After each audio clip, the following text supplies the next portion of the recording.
मित्र आता मी आलो आहोत कर्नाटक राज्यात श्री क्षेत्र गाणगापूर येथे स्वामी नरसिंह सरस्वती यांच्या निर्गुण पादुका आहेत. हे मार्केट आहे.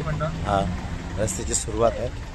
समोर पार्किंग करायची बाकी फ्री आहे आणि त्याच्या समोरच्या गलीत मंदिर. थोडं मंदिराचं दर्शन करतो. मंदिराचा परिसर हे गाणगापूरच्या मंदिराचा कळस. हे मंदिराचा इथे मंदिराचे बांधकाम चालू आहे. आम्ही रांगेत चाललेलो आहोत.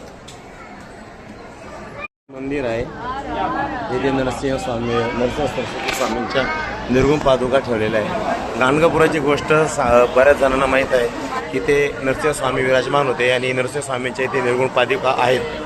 कर्दळीवनातून ते कर्दळीवनात निघून गेल्यानंतर त्याच्या निर्गुण पादुकांची इथे स्थापना करण्यात आली आणि नंतर मग अक्कलकोट स्वामींचे अवतार घडला असं म्हटलं जातं.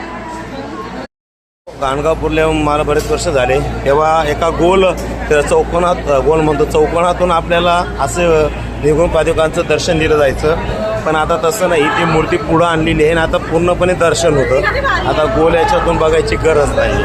हा एक लेटेस्ट अपडेट मला वाटला आहे माझ्या दर्शनातला. आणि हे मंदिर बघा किती छान आहे. हे ते मुख्य मंदिर आहे. त्या मुख्य मंदिराचा जिथे लेडीज झोप तो गाभारा आहे तिथं मूर्ती दर्शन होते. आणि हे इकडं सगळा हा मंदिराचा परिसर आहे. अतिशय भक्तिमय वातावरणामध्ये हा मंदिर दुमदुम जात आहे. परिसर आहे. श्री दत्तगुरूंचं ठाणं म्हणून हे फेमस आहे. हे औदुंबर वृक्ष आहे इथला.